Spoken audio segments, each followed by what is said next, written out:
Hey, what's up, guys? It's Malcolm here on Malcolm Talks. What's going on? I hope you're doing great. I got a question for you guys. Well, first of all, imagine this. Imagine that you and a few friends are hiking in the woods, and you look up and you see a huge black bear approaching. Huh? What are you gonna do? Well, let's just say you're driving down the street, and it's kind of raining outside and the wind is blowing, but you look up and all of a sudden it's a huge tornado coming right at you. What are you gonna do? Or let's just say you're driving down the street, and it's kind of wet outside and your car loses control and then goes straight into a river, and now your car is fully submerged and you're inside. Have you ever thought about, what are you gonna do in an emergency situation? Have you ever thought about that? Well, today I want to talk to you guys about an emergency situation that happened to me. And the 3 things that I learned that you have to be focused on. Number 1 is to stay calm. Number 2 is to assess the situation. And number 3 is to not try to be a hero. So it was a beautiful Friday afternoon. My mom had just picked me up from this after-school program that we used to go to. And the program was run by this lady from our church. Real nice lady. She had a little setup at her house. And it was just a nice, safe place for us kids to go, after school while our parents were at work or whatever. And so my mom had just picked us up. We were halfway home. It was me, my little brother. He was 3 at the time. He was in a car seat, but we were on our way home, and my mom said, "Doggone it." I said, "What's wrong, Mom?" She said, "I forgot to pay this lady." I said, "You forgot to pay the lady?" "Yeah, I need to turn around and go back and give this lady her check." I said, "Ma, please, no. I just want to go home and play with my friends." It was Friday now. "I just want to go outside and play with my friends." "Ma, can you just pay the lady on Monday?" No, we need to pay this woman. We need to pay her." So we turned around, had to head back. So the plan was I was going to get the check, hop out the car, run up the steps, knock on the door, give the lady her check, and head home. That was the plan. The plan was simple enough. At least that's what I thought. So, we get to the house. I have the check in my hand. I run up the hill, I run up the steps, I knock on the door. No answer. I look down at my mom, I said, "Mom, no one's answering, no one's here." She said, "Knock on the door again, or ring the doorbell." I said, "Okay." I'm looking inside, trying to see, there's no one there. I rung the doorbell, no one's coming to the door. This lady must not want her money. I don't know what's going on. So I turn back around and look at my mom and tell her no one's here. Out of the corner of my eye, I see a man running full speed down the street towards my mom's car. Now my first thought was, oh, somebody's jogging, apparently.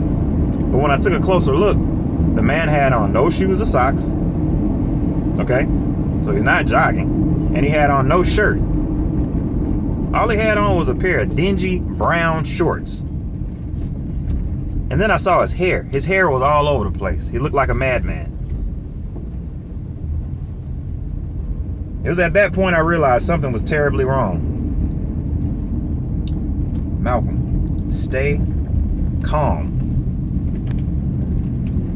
Before I knew it, I looked up. The man had jumped into the air and dove head first, boom, into my mom's windshield, shattering the glass everywhere. I'm frozen, stricken with fear. I'm looking down, I'm like, what the hell's going on? The man raises up to his knees and starts to beat the windshield, shattering glass everywhere. Glass is going everywhere. Now at this point, I'm losing my mind. I'm like, what am I supposed to do right now? I'm so afraid that I'm just stricken with fear. I'm frozen. I don't know what to do. Now, stay calm. At this point, my mom throws the car in reverse. Skirt! And then she backs out, right? And so she's backing up with the man.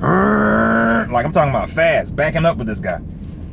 So then the man starts to stand up on the car, and then he kind of fell off the car. But what she had done was basically gotten me out of harm's way, because I was like right there. I was probably 50 yards away from the guy. So then he falls off the car, and then the man starts taking off his clothes in the middle of the street, folks. And the first thing I noticed, I looked down. I'm like, I got to do something. Malcolm, assess the situation. At the time, I was only in the 6th grade, so I wasn't thinking about this, but looking back on it, that is what I was thinking, because I was looking around. I said, all right, I gotta figure out something. At that very moment, my mom laid on the horn. Bang, bang, bang. She was laying on the horn, and I heard her. She said, call the police. And call the police. Like, her voice was so loud, I could hear her all the way down the street. And I looked down and I saw a brick. And I'm like, all right, I'm about to get this brick and run over there and hit this man in the head with this brick. And I looked down, it was a brick, clear as day, right on the porch. I said, this is perfect. So I'm looking down at the brick. Malcolm, don't be a hero. So then I look up again and I see 2 old ladies standing outside. They got their arms crossed, watching the whole thing. So I darted across the street, ran past them. One of them said, the phone's in the kitchen, baby. I ran right past the lady, ran into the kitchen to call 911, because my mom said, call the police. That's what I was about to do. I grabbed the phone and I picked it up, and I realized I've never even dialed 911 before. I don't know what the hell I'm doing. So I started dialing 9 and 1 and 1. And I'm listening. I'm like, what the hell's going on? And then one of the old ladies ran back in the house and said, they got him, baby. They got him. They got him. I said, they got him? What you mean? Ran outside. Just so happened that it was 2 off-duty police officers that lived in the community. And they heard the horn and they heard all the commotion, came out and hemmed this guy up and put him in handcuffs. Butt naked now. So now I ran outside, and my mom at this point is standing outside the car holding my little brother, who's, like I said, 3 at the time. Think about how traumatic that was for them. So I ran up to my mom. I gave her a hug. You know, she was crying.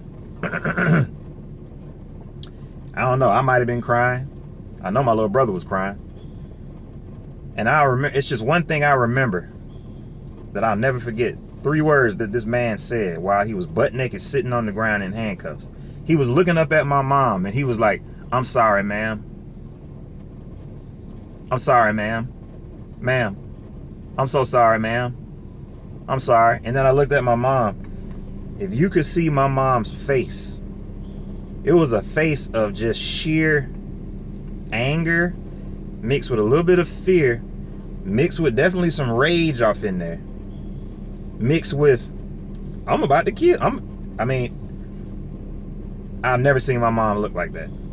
I mean, it was kind of scary, to be honest with you. And that whole situation was very traumatic. Luckily, we were able to get out of it alive. This crazy ass man, come to find out, I think he was on heroin and had lost his mind.